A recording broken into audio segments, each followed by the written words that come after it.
Good morning friends. இது உங்கள் friends sports academy. Daily கண்டபஸ்டில் இன்றைக்கி என்ன பார்க்க போகிறோம்னு பார்த்தீங்கன்னா 27 டிசம்பர் 2024 வெள்ளிக்கிழமை இன்றைக்கி கண்டபஸ் தான் பார்க்க போகிறோம். இதுக்கு முன்னாடி பார்த்தீங்கன்னா நம்ம டெய்லி கண்டபஸ் வீடியோ அப்லோட் பண்ணியிருக்கோம். பார்க்காதவங்க பார்த்து நோட்ஸ் எடுத்து வச்சுக்கோங்க. அது மட்டும் இல்லாமல் நம்மளோட சேனலை சப்ஸ்கிரைப் பண்ணுங்கள், சப்போர்ட் பண்ணுங்கள், முடிஞ்சவங்க ஃப்ரெண்ட்ஸ்லாம் ஷேர் பண்ணுங்கள். நம்மளோட ஃப்ரெண்ட்ஸ் ஸ்போர்ட்ஸ் அகாடமி அப்படின்ற டெலிகிராம் சேனலையும் வாட்ஸ்அப் சேனல் ஜாயின் பண்ணிக்கோங்க. ரெண்டோட லிங்க் வந்து பார்த்தீங்கன்னா டிஸ்கிரிப்ஷனில் கொடுக்குறேன், வியூ பண்ணி ஜாயின் பண்ணிக்கோங்க.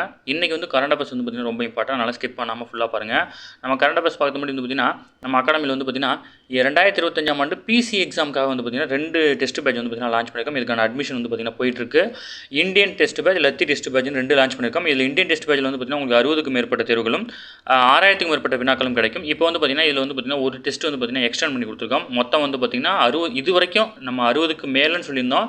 ஆனால் 64 டெஸ்ட் வந்து பார்த்தீங்கன்னா இது வரைக்கும் எக்ஸ்டெண்ட் பண்ணி கொடுத்துருக்கோம். ஏன் அப்படின்னா உள்ள இருக்கிற ஒரு சில இது வந்து பார்த்தீங்கன்னா கொஞ்சம் கொஸ்டின்ஸ் வந்து எக்ஸ்ட்ரா கொடுத்த பசங்களுக்கு யூஸ் ஆகும் அப்படின்றனால வந்து பார்த்திங்கன்னா இப்போ வந்து பார்த்திங்கன்னா ஃபுல் டெஸ்ட்டில் வந்து பார்த்திங்கன்னா அரசியலமைப்பு மற்றும் பொருளாதாரம் சேர்த்து வந்து ஒரு ஃபுல் டெஸ்ட் வச்சுருக்கோம். அது ரெண்டையும் பிரித்து அரசியலமைப்பு ஒரு டெஸ்ட்டாகவும் பொருளாதாரம் ஒரு டெஸ்ட்டாகவும் கொடுத்துருக்கோம். அது மட்டும் இல்லாமல் முழு தேர்வும் முழு மாதிரி தேர்வும் வந்து பார்த்திங்கன்னா எக்ஸ்ட்ரா கொடுத்துருக்கோம். சரிங்களா? டெஸ்ட்டு எக்ஸ்ட்ரா ஆகிட்டே போகும், நீங்கள் பயப்பட தேவையில்லை. இதுக்கான அட்மிஷன் வந்து பார்த்திங்கன்னா போயிட்டுருக்கு. இதில் வந்து பார்த்திங்கன்னா ஓல்டு ஸ்டூடெண்ட் வந்து 2000, நியூ ஸ்டூடெண்ட் வந்து 2500 ஃபீஸ் வந்து ஃபிக்ஸ் பண்ணியிருக்கோம். ஃபஸ்ட்டு எக்ஸாம் என்றைக்கு ஸ்டார்ட் ஆகுது அப்படின்னு வந்து பார்த்திங்கன்னா ஜனவரி 3ஆம் தேதி வந்து பார்த்திங்கன்னா ஸ்டார்ட் ஆகுது. ஓகேங்களா? இதில் வந்து பார்த்திங்கன்னா இதோட டிஸ்கிரிப்ஷனில் வந்து பார்த்திங்கன்னா இந்த லிங்க் கொடுக்குறேன், வியூ பண்ணி பாருங்கள். ஷெடியூலில் ஃபுல்லாக படித்து பார்த்துட்டு ஷெடியூலில் உங்களுக்கு ஏதாவது டவுட் இருந்துச்சுன்னா ஸ்க்ரீனில் இருந்த நம்பருக்கு கால் பண்ணுங்கள். அதேமாதிரி நீங்கள் லத்தி டெஸ்ட் பேட்ச் எடுத்துட்டிங்க அப்படின்னா இதில் மொத்தம் வந்து பார்த்திங்கன்னா 45க்கும் மேற்பட்ட தேர்வுகளும் 4500க்கும் மேற்பட்ட வினாக்களும் இதில் உங்களுக்கு கிடைக்கும். இதற்கான அட்மிஷனும் போயிட்டுருக்கு. இதற்கான முதல் தேர்வு வந்து ஜனவரி 14ஆம் தேதி தொடங்குது. நியூ ஸ்டூடெண்ட் வந்து 1500, ஓல்டு ஸ்டூடெண்ட் வந்து 1000 ருபீஸ் வந்து பார்த்திங்கன்னா ஃபீஸ் ஃபிக்ஸ் பண்ணியிருக்கோம். இதற்கான அட்மிஷன் வந்து பார்த்திங்கன்னா தொடர்ந்து போயிட்டுருக்கு. இது ஸ்க்ரீனில் தெரிந்த நம்பருக்கு வந்து நோட் பண்ணி வச்சுக்கோங்க. உங்களுக்கு அந்த ஷெடியூல் 2 ஷெடியூலுமே டிஸ்கிரிப்ஷனில் கொடுக்குறேன், வியூ பண்ணி பாருங்கள். உங்களுக்கு அதில் ஏதாவது டவுட் இருந்துச்சு அப்படின்னா நீங்கள் இமீடியட்டாக கால் பண்ணி உங்கள் டவுட்டை கிளாரிஃபை பண்ணிக்க முடியும். டெஸ்ட் பேட்ச் வந்து பார்த்திங்கன்னா ஆரம்பிக்கிறதுக்கு முன்னாடி ஜாயின் பண்ணிக்கோங்க. நிறைய பேர் வந்து பார்த்திங்கன்னா பேட்ச் 1ல் வந்து பார்த்திங்கன்னா ஸ்டார்ட் பண்ணதுக்கப்புறம் வந்து பார்த்திங்கன்னா ஜாயின் பண்ணிங்க. அது உங்களுக்கு தான் லாஸ். அதனால் வந்து பார்த்திங்கன்னா ஸ்டார்டிங்லேருந்து அந்த எக்ஸாம் 1லேருந்தே வந்து பார்த்திங்கன்னா நீங்கள் கரெக்டாக ஃபாலோ பண்ணிட்டு போனீங்கன்னா தான் ஒரு ஆர்டராக கரெக்டாக இருக்கும். நீங்கள் படிக்கிறதுக்கு ஈஸியாக இருக்கும். நீங்கள் ஒரு 2 டெஸ்ட் முடிச்சதுக்கப்புறம் 3ஆவது டெஸ்ட் ஜாயின் பண்ணுறீங்க அப்படின்னா ஃபஸ்ட் 2 டெஸ்ட் வந்து பார்த்திங்கன்னா உங்களுக்கு கொஸ்டின் பேப்பர் மட்டும் கிடச்சிரும். அதை நீங்கள் ப்ராப்பராக படித்து எழுத மாட்டீங்க, விட்டுருவீங்க. சரிங்களா? அதனால் கரெக்டாக ஃபாலோ பண்ணிக்கோங்க. இந்த 2 டெஸ்ட் பேட்சிலும் கட்டண சலுகை பெறணும் அப்படின்னு விருப்பனீங்க அப்படின்னா 100 மதிப்பெண்கள் கொண்ட தேர்வு எழுதுகிற மாதிரி இருக்கும். அதுக்காக வந்து பார்த்திங்கன்னா ஸ்க்ரீனில் தெரிந்த நம்பருக்கு கால் பண்ணி டீட்டெயில் கேட்டு தெரிஞ்சுக்கோங்க. இந்த 100 மதிப்பெண்கள் கொண்ட கேள்வியில் நீங்கள் எடுக்கக்கூடிய மதிப்பெண்ணின் அடிப்படையில் வந்து பார்த்திங்கன்னா உங்களுக்கான கட்டண சலுகையானது வந்து பார்த்திங்கன்னா வழங்கப்படும். சரிங்களா? வாங்க ஃப்ரெண்ட்ஸ், கரண்ட் அஃபேர்ஸ் பார்த்துடலாம். நேற்றே நம்ம குரூப்பில் போட்டிருந்தோம். முன்னாள் பிரதமர் மன்மோகன் சிங் வந்து பார்த்திங்கன்னா காலமாயிட்டார். இதனால் வந்து பார்த்திங்கன்னா மத்திய அரசு சார்பில் வந்து பார்த்திங்கன்னா 7 நாள் வந்து பார்த்திங்கன்னா துக்கம் அனுசரிக்கப்படுது. ஓகேங்களா? இப்போ இவரை பற்றி டீட்டெயில் கொடுத்துருக்காங்க. ஆனால் எல்லாமே இம்பார்ட்டன் தான். டிஎன்பிசி, டிஎன்யூ சார்பு எல்லாமே நோட் பண்ணிக்கோங்க. ஏன்னா இந்த மாதிரி ஒரு தலைவர் வந்து பார்த்திங்கன்னா இருந்ததுனால அதுலேருந்து ஒரு கேள்விகள் வரத்துக்கு வாய்ப்பு இருக்குது. ஓகேங்களா? மன்மோகன் சிங் இவர் வந்து பார்த்திங்கன்னா இறக்கும்போது தன்னுடைய வயது வந்து பார்த்திங்கன்னா 92. இவர் 2004லேருந்து 2014 வரை 2 முறை வந்து பார்த்திங்கன்னா பிரதமராக இருந்திருக்கிறார். ஓகேங்களா? கடந்த 2004ஆம் ஆண்டு முதல் 14வது பிரதமர். ஓகேங்களா? நாட்டினுடைய 14வது பிரதமராக இருந்திருக்காரு. மன்மோகன் சிங் பதவி வச்சிருக்காரு. அது மட்டும் இல்லாமல் 1991ஆம் ஆண்டு அன்றைக்கி தான் வந்து பார்த்திங்கன்னா மாநிலங்களவை உறுப்பினராக வந்து பார்த்திங்கன்னா தேர்வு செய்யப்பட்டிருக்காரு. அதுக்கப்புறம் வந்து பார்த்திங்கன்னா தொடர்ந்து மாநிலங்களவை பதவியிலே இருந்தார். இப்போ கடந்த நிகழாண்டு 2024 ஏப்ரலில் தான் வந்து பார்த்திங்கன்னா அரசியலேருந்து வந்து பார்த்திங்கன்னா ஓய்வு பெறப்போவதாக வந்து பார்த்திங்கன்னா அறிவிச்சிருந்தார். நாட்டின் பொருளாதார சீர்திருத்தவாதிகள் ஒருவராக இவர் அறியப்படுகிறார். ஓகேங்களா? இவர் வந்து பார்த்திங்கன்னா ஒருங்கிணைந்த பஞ்சாப் மாவட்டத்தில் 1932 பிறந்திருக்கிறார். ஓகேங்களா? ஒருங்கிணைந்த பஞ்சாப்னா முன்னாடி பிரிக்கப்படாத இந்தியா பாகிஸ்தான் பிரிக்கப்படாமல் இருந்தபோது அங்கே பிறந்திருக்கிறாரு. செப்டம்பர் 16ஆம் தேதி அவர் பிறந்திருக்கிறார். 1948ஆம் ஆண்டு பஞ்சாப் பல்கலைக்கழகத்தில் உயர்நிலை கல்வி நிறைவு செய்த பின் கேம்பிரிட்ஜ் பல்கலைக்கழகத்தில் பொருளாதார பட்டப்படிப்பையும் முடிச்சிருக்கிறார். 1971 வந்து பார்த்திங்கன்னா மத்திய வர்த்தக அமைச்சகத்தின் பொருளாதார ஆலோசகராக நியமிக்கப்பட்டிருக்காரு. 72 வந்து பார்த்திங்கன்னா மத்திய நிதி அமைச்சகத்தின் பொருளாதார ஆலோசகராக நியமிக்கப்பட்டிருக்கிறாரு. அது மட்டும் இல்லாமல் 1980 முதல் 82 வரை தேசிய திட்டக்குழுவினுடைய உறுப்பினராக பதவி வச்சிருக்காரு. 1982-85 காலகட்டத்தில் வந்து ரிசர்வ் வங்கியோட ஆளுநராகவும் இவர் வந்து பார்த்திங்கன்னா செயல்பட்டிருக்கிறாரு. ஓகேங்களா? அது மட்டும் இந்திய ரிசர்வ் வங்கியின் சட்டத்தில் புதிய அத்தியாயத்தை ஏற்படுத்தியவரும் இவர் தான். நிறைய நகர்ப்புற வங்கி துறையை வந்து பார்த்திங்கன்னா மிகப்பெரிய வளர்ச்சி கொண்டு போனது இவர். 1985 வந்து 85-87 வந்து பார்த்திங்கன்னா திட்டக்குழுவோட துணைத் தலைவராக பொறுப்பு வச்சிருக்காரு. மேலே நம்ம பார்த்தது வந்து பார்த்திங்கன்னா 1980-82 வந்து பார்த்திங்கன்னா திட்டக்குழுவோட உறுப்பினராக இருந்தார். இப்போ 85-87 வந்து பார்த்திங்கன்னா திட்டக்குழுவோட துணைத் தலைவராக வந்து பார்த்திங்கன்னா பொறுப்பேற்றிருக்கிறார். 1987-90 வரை வந்து பார்த்திங்கன்னா ஜெனீவாவில் உள்ள தெற்கு ஆணையகத்தினுடைய செயலராக இருந்திருக்கிறார். ஓகேங்களா? ஒரு ஒரு தெற்குலகினுடைய அமைப்பில் ஒரு செயலராக இருந்திருக்காரு. 1991ஆம் ஆண்டு பிரதமராக நரசிம்மராவுடைய அமைச்சரவையில் வந்து பார்த்திங்கன்னா நிதி அமைச்சராக இவர் பதவியேற்றிருக்கிறார். ஓகேங்களா? இவர் பதவியேற்கும் போது தான் 1991 பார்த்தீங்கன்னா புதிய பொருளாதார கொள்கையை வந்து பார்த்திங்கன்னா அறிமுகப்படுத்தினாங்க. அந்த முழு பெருமையும் இவரையே சாரும். ஓகேங்களா. அதுக்கப்புறம் வந்து பார்த்திங்கன்னா 1998 2004 வரை எதிர்க்கட்சி தலைவராக இருந்திருக்காரு. 2004லேருந்து வந்து பார்த்திங்கன்னா 2014 வரைக்கும் இவர் பிரதமராக இருந்திருக்காரு. 2009 வந்து பார்த்திங்கன்னா இதில் வந்து பார்த்திங்கன்னா இவர் வந்து பார்த்திங்கன்னா முக்கியமான இவருடைய ஆட்சியில் வந்து பார்த்திங்கன்னா கொண்டு வந்து முக்கியமான திட்டங்கள் கொடுத்துருக்காங்க. இவர் 2வது முறையாக பிரதமராக பதவி வைக்கும்போது தான் வந்து பார்த்திங்கன்னா மகாத்மா காந்தி தேசிய வேலைவாய்ப்பு திட்டம், அதாவது 100 நாள் திட்டம் இருக்குது இல்லையா, அந்த 100 நாள் திட்டத்தை வந்து இவர் தான் கொண்டு வந்துறாரு. தகவல் அறியும் உரிமை சட்டமும் இவர் தான் கொண்டு வந்தார். இவர் வந்து 2004 பதவி ஏற்கிறாரு. 2005 தான் வந்து பார்த்திங்கன்னா தகவல் அறியும் உரிமை சட்டம் வந்திருக்கும். ஓகேங்களா. அடுத்து அது மட்டும் இல்லாமல் 2009 அனைவருக்கும் கட்டாய கல்வி சட்டம், மானிய விளைவில் உணவு தானியங்கள் வழங்கும் நோக்கம், தேசிய உணவு பாதுகாப்பு சட்டம், இவை எல்லாமே வந்து பார்த்திங்கன்னா இவர் தான் அறிமுகப்படுத்திருக்காரு. இதில் இவரை பற்றி வந்து பார்த்திங்கன்னா எக்ஸ்ட்ரா டேட்டா படிக்கலனாலும் இந்த நியூஸ் பேப்பரில் இது கொடுத்துருக்கிறத கண்டிப்பாக டிஎன்யூஎஸ்ஆர்பி டிஎன்பிஎஸ்சி நோட்ஸ் எடுத்து தான் ஆகணும். இதுலேருந்து எதாவது கேட்டுருவாங்க. ஓகேங்களா. அடுத்து பிரம்மபுத்திரா நதியின் குறுக்கே வந்து பார்த்திங்கன்னா சீனா மிகப்பெரிய அணை கட்ட இருக்கிறதா வந்து பார்த்திங்கன்னா தகவல் கொடுத்துருக்காங்க. இதில் வந்து பார்த்திங்கன்னா சீன அரசு ஊடகமான ஷின்ஹுவா வெளியிட்டுள்ள செய்தியில் வந்து பார்த்திங்கன்னா சாங்போ நதி, அதாவது பிரம்மபுத்திராவுடைய ஆரம்ப பேர், பிரம்மபுத்திரா தொடங்குற இடத்துல அதோட பேர் வந்து பார்த்திங்கன்னா சாங்போ அப்படின்னு அழைக்கப்படுது. இந்த இருக்குது பாருங்கள் சாங்போ. இந்த நதியில் தான் வந்து பார்த்திங்கன்னா சீனா வந்து பார்த்திங்கன்னா புதிய அணை கட்டுறாங்க. இந்த இடத்துல நம்ம வந்து பார்த்திங்கன்னா அருணாச்சல பிரதேசத்துக்கு கொஞ்சம் மேலே. ஓகேங்களா. மேப்பில் வந்து ரொம்ப சின்னதாக தெரியுது, ஆனால் ரொம்ப தூரம் அது. இதுக்கு வந்து பார்த்திங்கன்னா சீன அரசு ஒப்புதல் வழங்கிட்டதாக வந்து பார்த்திங்கன்னா தெரிவிச்சிருக்காங்க.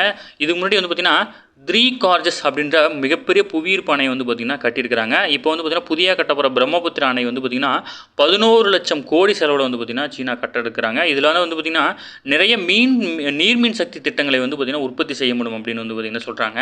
இதில் வந்து பார்த்திங்கன்னா பூமியினுடைய, இது வந்து ஸ்கூல் புக் கொஸ்டின் டிஎன்யூஎஸ்ஆர்பியில், பூமியின் மேற்கூரை அப்படின்னு அழைக்கப்படுற திபெத் பீடபூமி. ஓகேங்களா. பூமியினுடைய மேற்கூரை அப்படின்னா திபெத் பீடபூமி. அந்த டெக்கானிக் தகடுகளில் வந்து பார்த்திங்கன்னா அதிகமாக நில அதிர்வு பாதிப்புகள் இருக்கிறதுனால இங்கே வந்து பார்த்திங்கன்னா அணை கட்டுறது பாதுகாப்பானது இல்லை அப்படின்னு சொல்லிட்டு வந்து பார்த்திங்கன்னா வல்லுநர்கள் வந்து பார்த்திங்கன்னா தெரிவிக்கிறாங்க. அடுத்து முக்கியமானது ஸ்ரீவைகுண்டம் புதிய மருத்துவமனைக்கு வந்து பார்த்திங்கன்னா நல்லக்கண்ணு அவர்களுடைய பெயர் வந்து பார்த்திங்கன்னா சூட்டப்பட்டிருக்கு. தூத்துக்குடி மாவட்டத்தில் ஸ்ரீவைகுண்டத்தில் அமையுள்ள புதிய மருத்துவமனை கட்டத்திற்கு வந்து பார்த்திங்கன்னா தோழர் நல்லக்கண்ணு நூற்றாண்டு கட்டடம் அப்படின்னு வந்து பார்த்திங்கன்னா பெயர் சூட்டியிருக்காங்க. ஓகேங்களா. இவர் வந்து பார்த்திங்கன்னா தமது மாநில மக்களுக்காக வந்து பார்த்திங்கன்னா இவர் வந்து பார்த்திங்கன்னா இந்திய கம்யூனிஸ்ட் கட்சியை சேர்ந்த முதுபெரும் தலைவர் இவர். ஓகேங்களா. இவர் வந்து நல்லக்கண்ணு. இவருக்கு வந்து பார்த்திங்கன்னா 2022 தான் வந்து பார்த்திங்கன்னா தகைசால் தமிழர் விருது வந்து பார்த்திங்கன்னா வழங்கினாங்க. இவருடைய 100வது பிறந்த நாளில் வந்து பார்த்திங்கன்னா இந்த அறிவிப்பு வெளியிடப்பட்டிருக்கு. ஓகேங்களா. நம்ம இம்பார்ட்டன்ஸ் மட்டும் பார்த்தா போதும் எக்ஸாம் பாயிண்ட் ஆஃப் வியூவில். அதனால் வந்து பார்த்திங்கன்னா நிறைய விஷயங்கள் வந்து தேவையில்லாமல் இருக்கும், அதில் கடந்து போகிறோம். அடுத்து அனைவருக்கும் கல்வி என்ற உலக அறிக்கை வந்து பார்த்திங்கன்னா 2006 வந்து பார்த்திங்கன்னா ஐநா வந்து பார்த்திங்கன்னா அறிவிச்சிருந்து. அதுக்கப்புறம் வந்து பார்த்திங்கன்னா அமெரிக்காவின் உளவு அமைப்பான CIA தகவலின்படி வந்து பார்த்திங்கன்னா இந்தியா உலகின் 124வது இடத்திலும் பாகிஸ்தான் வந்து பார்த்திங்கன்னா 144வது இடத்திலும் இருக்கிறாங்க. எதில் அப்படின்னா எழுத்தறிவில் வந்து பார்த்திங்கன்னா உலகளவில் இந்தியா வந்து பார்த்திங்கன்னா 124வது இடத்துலையும் பாகிஸ்தான் வந்து 144வது இடத்துலையும் இருக்குது. அதுக்கப்புறம் வந்து பார்த்திங்கன்னா இந்தியாவில் நடந்த ஒரு சில சம்பவங்கள் கொடுத்துருக்காங்க. இது எல்லாமே எக்ஸாம் பாயிண்ட் ஆஃப் வியூ தான். இது எல்லாமே டிஎன்யூஎஸ்ஆர்பிக்கும் உண்டு, டிஎன்பிஎஸ்சிக்கும் உண்டு. ஏன்னா இதெல்லாம் ஸ்கூல் புக்கில் இருக்கிற டேட்டா தான் திருப்பி ரிப்பீட் பண்ண போகிறேன். ஏன்னா உங்களுக்கு மறந்துருந்தாலும் கொஞ்சம் ஞாபகப்படுத்தலாம் அப்படின்னு தான். நம்ம கரண்ட் அஃபேர்ஸில் ஸ்கூல் புக்கையும் சேர்த்து கவர் பண்ணி தான் கொடுப்போம். கரண்ட் அஃபேர்ஸ் மட்டும் தர மாட்டோம். ஏன்னா வந்து பார்த்திங்கன்னா டெய்லி ஒரு விஷயத்தை பார்க்கும்போது உங்களுக்கு தானாக மெமரி ஆகிடும், உங்களை அறியாமல் நீங்கள் ஆன்சர் பண்ணுவீங்க. சரிங்களா. இந்தியா விடுதலை அடைந்த பிறகு வந்து பார்த்திங்கன்னா நடத்தப்பட்ட முதல் மக்கள் தொகை கணக்கெடுப்பில் நாட்டின் ஒட்டுமொத்த மக்கள் தொகையில் வந்து பார்த்திங்கன்னா 18% பேர் தான் வந்து பார்த்திங்கன்னா படிச்சிருந்தாங்க, கல்வி அறிவு பெற்றிருந்தாங்க. ஆனால் 2011 வந்து பார்த்திங்கன்னா 74.04 சொல்லுவாங்க, இல்லை 74 விழுக்காடு கொடுத்துட்டாங்க. 1951 10 பெண்களில் ஒருவருக்கும் குறைவாகவே வந்து பார்த்திங்கன்னா எழுத்தறிவு வந்து. ஆனால் தற்போது வந்து பார்த்திங்கன்னா 3 பெண்கள் வந்து பார்த்திங்கன்னா 2 பேருக்கு வந்து பார்த்திங்கன்னா எழுத்தறிவு இருக்குது அப்படின்னு சொல்லியிருக்காங்க. அது மட்டும் இல்லாமல் 1990 வந்து பார்த்திங்கன்னா எழுத்தறிவு பெறுவதில் ஆண்களுக்கும் பெண்களுக்கும் இடையான வேறுபாடு முதன்முறையாக குறைய தொடங்குனது அப்போ தான். இதெல்லாம் கொஸ்டின்ஸாக கேட்டுவாங்க டிஎன்பிசியில். ஓகேங்களா. எந்த ஆண்டு வந்து பார்த்திங்கன்னா ஆண்களுக்கும் பெண்களுக்கும் இடையான எழுத்தறிவு வேறுபாடு குறைய தொடங்குச்சு அப்படின்னா 1990 காலகட்டத்தில். ஓகேங்களா. இதெல்லாம் எப்படி சார் கண்டுபிடிக்கிறாங்க அப்படின்னா நீங்களே இது ஸ்கூல் புக்லேருந்தே நீங்கள் எடுக்கலாம். இப்படி பாக்ஸ் கொடுத்துருப்பாங்க. இதில் வந்து பார்த்திங்கன்னா எழுத்தறிவு விகிதம் 1990 91 இதுக்கு உண்டான இடைவெளி வந்து இங்கே கொடுத்துருப்பாங்க.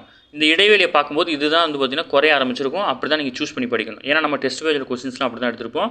நிறையா கொஸ்டின்ஸ் நீங்கள் புக்கில் இல்லாமல் பார்க்குற பிக்சர் அட்டவணையிலேருந்துலாம் கொஸ்டின்ஸ் எடுத்திருப்போம். அப்போ நீங்கள் தான் டீப்பாக படிக்கணும். ஓகேங்களா. ரொம்ப கஷ்டமாக இருக்காது. டிஎன்யூஎஸ்ஆர்பி பிசி எக்ஸாமுக்கு என்ன கேட்பாங்களோ ஒரு டிஎன்யூஎஸ்ஆர்பியில் பிசி எஸ்ஐ எக்ஸாமில் என்ன கேட்பாங்களோ அதை தான் நம்ம கொடுத்துருக்கோம்.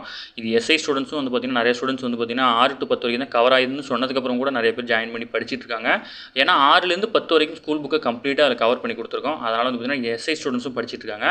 அதனால் வந்து பார்த்திங்கன்னா கொஸ்டின் வந்து ஸ்டாண்டர்டாக இருக்கும். நீங்கள் வேணால் ட்ரை பண்ணி பாருங்கள். நம்ம சாம்பிள் கொஸ்டின்ஸும் அமைச்சிருக்கோம். அது இல்லாமல் வந்து பார்த்திங்கன்னா அந்த எலிஜிபிலிட்டி டெஸ்ட்டும் வந்து பார்த்திங்கன்னா எழுதி பாருங்கள், ஸ்காலர்ஷிப் டெஸ்ட்டு. அதுலேயும் வந்து பார்த்திங்கன்னா அந்த எக்ஸாம் பேட்டர்னில் தான் அதுலேயும் கொஸ்டின் எடுத்திருப்போம். ஓகேங்களா. அடுத்து 2019 ஏற்பட்ட கல்வி உரிமை சட்டத்தின் மூலமாக வந்து பார்த்திங்கன்னா மத்திய அரசின் கீழ் இயங்கும் பள்ளிகள் வந்து பார்த்திங்கன்னா 5 மற்றும் 8ஆம் மாணவர்களுக்கு வந்து பார்த்திங்கன்னா கட்டாய தேர்ச்சி வந்து அறிமுகப்படுத்தினாங்க. அதை வந்து பார்த்திங்கன்னா இப்போ உறுதி பண்ணி கட்டாயமாக வந்து பார்த்திங்கன்னா பாஸ் ஆனால் மட்டும்தான் அடுத்த கிளாஸுக்கு போக முடியும், இல்லைனா 2 மாதத்துக்குள்ளே மறுதேர்வு நடத்தப்படும், அதுலேயும் பாஸ் ஆகணும். அப்படி பாஸ் ஆகலை அப்படின்னா அவங்க வந்து பார்த்திங்கன்னா அதே வகுப்பில் தொடருவாங்க அப்படின்னு சொல்லிட்டு மத்திய அரசு தெரிவிச்சிருக்காங்க.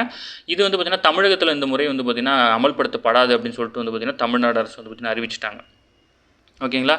அடுத்தது வந்து பார்த்திங்கன்னா சுபோஷித் பஞ்சாயத்து திட்டம், அதாவது கிராமங்களில் ஊட்டச்சத்தை மேம்படுத்தும் சுபோஷித் பஞ்சாயத்து திட்டத்தை வந்து பார்த்திங்கன்னா பிரதமர் நரேந்திர மோடி அவர்கள் வந்து பார்த்திங்கன்னா தொடங்கி வச்சிருக்காரு.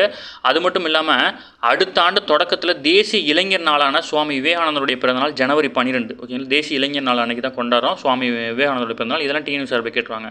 யாருடைய பிறந்தநாள் வந்து பார்த்திங்கன்னா தேசிய இளைஞர் நாளாக கொண்டாடப்படுது அப்படின்னு கொஸ்டின்ஸ் கேட்பாங்க. அப்படின்னா தேசிய இளைஞர் நாள் எதுன்னு கேட்பாங்க. ஓகேங்களா. வளர்ந்த இந்தியா இளம் தலைவர்கள் கலந்துரையாடல் அப்படின்ற ஒரு மாநாடு வந்து நடத்திருக்கிறாங்க. இந்த மாநாட்டில் வந்து பார்த்திங்கன்னா முழுவதும் கிராமப்பகுதியிலிருந்து எந்தவித அரசியல் பின்புலமும் இல்லாத 1 லட்சம் பேர் வந்து பார்த்திங்கன்னா அரசியலுக்கு வரணும் அப்படின்ற நோக்கத்தோடு வந்து பார்த்திங்கன்னா இந்த மாநாடு நடத்தப்படுது. ஓகேங்களா. இதை மட்டும் தெரிஞ்சுக்கோங்க, வேறு எதுவும் பெருசாக தேவையில்லை. அடுத்து தேர்தல் நன்கொடை விவரங்கள் வந்து பார்த்திங்கன்னா தேர்தல் ஆணையம் வெளியிட்டிருக்கு. இதில் பாஜக வந்து பார்த்திங்கன்னா 2600 கோடியும் காங்கிரஸ் 281 கோடியும் வந்து பார்த்திங்கன்னா இது வரைக்கும் நன்கொடையாக பெற்றிருக்கிறாங்க. ஓகேங்களா. அடுத்து நம்ம நேற்றே பார்த்தோம் 1924 வந்து பார்த்திங்கன்னா பெலகாவில் நடந்த காங்கிரஸ் மாநாட்டில் தான் வந்து பார்த்திங்கன்னா மகாத்மா காந்தி வந்து பார்த்திங்கன்னா தலைவராக இருந்தார். அதனுடைய 100ஆண்டு விழா தான் வந்து பார்த்திங்கன்னா கர்நாடகாவில் கொண்டாடுறாங்க. அடுத்து 2024 மக்களவைத் தேர்வு தரவுகள் வெளியிட்டிருக்காங்க. இது ரொம்ப இம்பார்ட்டன்ட். டிஎன்பிஎஸ்சி இருந்தாலும் சரி, டிஎன்யூஎஸ்ஆர்பி இருந்தாலும் சரி, இல்லை மேலோட்டமான கொஸ்டின்ஸ்லாம் டிஎன்யூஎஸ்ஆர்பிக்கு வரும். மற்றபடி கொஞ்சம் இன்டெப்த்தாக இருக்கிறதெல்லாம் வந்து பார்த்திங்கன்னா டிஎன்பிஎஸ்சியில் கேட்பாங்க. நிகழாண்டு மத்தியில் நடைபெற்ற மக்களவைத் தேர்தலில் மொத்தம் ஆண் வாக்காளர்கள் வந்து பார்த்திங்கன்னா 65.55% வாக்களித்த நிலையில் மொத்த பெண் வாக்காளர்கள் 65.78% பெண்கள் வாக்களித்திருக்காங்க. அப்போ வந்து பெண்கள் வாக்களிப்பு விகிதம் வந்து அதிகம். ஓகேங்களா. இந்த ஹெட்லைனே கொஸ்டினாக கேட்கலாம். 2024 மக்களவைத் தேர்தல் தரவுகளின்படி கீழ்கண்ட எது சரி எது தவறுன்னு கொடுத்துட்டு ஆண்களை விட பெண் வாக்காளர்கள் அதிகம் அப்படின்னு கொடுத்தாங்கன்னா அது சரி. ஓகேங்களா. மக்களவைத் தேர்தலில் மொத்தம் 64.64 கோடி பேர் வந்து பார்த்திங்கன்னா வாக்களிச்சிருக்காங்க. நாட்டின் 18வது மக்களவைத் தேர்தல் இது. இதெல்லாம் டிஎன்யூ சார்பில் கேட்கக்கூடிய கொஸ்டின்ஸ். இப்போ நடந்தது எத்தனையாவது மக்களவைத் தேர்தல் கொஸ்டின் கேட்கலாம். 2019 தேர்தலில் வாக்காளர் எண்ணிக்கை 91.19 கோடியாக இருந்த நிலையில் தற்போது வந்து பார்த்திங்கன்னா 7.43% அதிகரித்து 97.97% இருக்குது. இதெல்லாம் வந்து பார்த்திங்கன்னா டிஎன்பிசி கொஸ்டின்ஸ். ஓகேங்களா. இருந்தாலும் நம்மளும் நோட் பண்ணிக்கணும். டிஎன்பிசி சார்பில் கேட்டுறாங்கன்னா என்ன பண்ணுறது. இந்த 2024 மக்களவையில் எந்த மக்களவையில் அதிகமாக பேர் வாக்களித்தாங்க அப்படின்னா அஸ்ஸாமில் உள்ள துப்ரி மக்களவை தொகுதியில் தான் நாட்டிலேயே அதிகபட்சமாக 92.3% வாக்கள் வந்து பதிவாயிருக்கு. எங்கே கம்மியாக பதிவாயிருக்குன்னா ஜம்மு காஷ்மீரில் உள்ள ஸ்ரீநகரில் தான் வந்து பார்த்திங்கன்னா 38.7% வாக்கள் வந்து பார்த்திங்கன்னா பதிவாயிருக்கு. ஓகேங்களா. இதில் வந்து பார்த்திங்கன்னா தேசிய கட்சிகள் பெற்ற வாக்கள் கொடுத்துருக்காங்க. மொத்தமாக இந்த இதில் வந்து பார்த்திங்கன்னா 12,459 வேட்புமனுக்கள் தாக்கல் செய்யப்பட்டு அதில் 4000 சில்லற பேர் வந்து பார்த்திங்கன்னா ரிஜெக்ட் பண்ணிட்டாங்க. 8,360 பேர் வந்து பார்த்திங்கன்னா போட்டிட்டு இருக்காங்க. ஓகேங்களா. இது 2019 3000 பேர் வந்து பார்த்திங்கன்னா அதிகமாக தான் போட்டிட்டு இருக்காங்க. 306 வேட்பாளர்கள் வந்து பார்த்திங்கன்னா அதிகமாக போட்டிட்டு இருக்காங்க. அடுத்து இதில் வந்து பார்த்திங்கன்னா ஒரே ஒருத்தர் மட்டும்தான் வந்து பார்த்திங்கன்னா போட்டியின்றி தேர்வு செய்யப்பட்டிருக்காரு. எங்கே அப்படின்னா குஜராத்தில் இருக்க சூரத் தொகுதியில் மட்டும் பாஜக வேட்பாளரான முகேஷ்குமார் சந்திரகாந்த் தான் வந்து பார்த்திங்கன்னா போட்டியின்றி தேர்வு செய்யப்பட்ட ஒரே மக்களவைக்கு வந்து பார்த்திங்கன்னா தேர்ந்தெடுக்கப்பட்டிருக்காரு. ஏன்னா அந்த அவையில் வந்து அந்த தொகுதியில் வந்து பார்த்திங்கன்னா வேறு யாருமே போட்டி போடல. இவர் ஒரே ஒருத்தர் தான் வந்து பார்த்திங்கன்னா வேட்புமனு தாக்கல் பண்ணியிருக்காரு. அதனால் வந்து பார்த்திங்கன்னா அவர் வந்து ஜெயிச்சதாக வந்து பார்த்திங்கன்னா அறிவிச்சிருந்தாங்க. இது வந்து பார்த்திங்கன்னா இந்த எலெக்ஷனில் ஒரே ஒரு ஆள் மட்டும்தான். ஓகேங்களா. அடுத்தது தரவுகளின்படி வந்து பார்த்திங்கன்னா 2019 தேர்தல் வந்து பார்த்திங்கன்னா 726 பெண் வேட்பாளர்கள் வந்து போட்டியிட்ட நிலையில் இந்த முறை வந்து பார்த்திங்கன்னா 800 பெண் வேட்பாளர்கள் வந்து பார்த்திங்கன்னா களத்தில் இருந்தாங்க. அதிகபட்சமாக மகாராஷ்டிரத்தில் 111 பெண் வேட்பாளர்களும், உத்தரப்பிரதேசத்தில் 80, தமிழகம் இதில் இடம்பெற்றிருக்கு. அதனால் இந்த கொஸ்டின்ஸ் முக்கியம். ஓகேங்களா.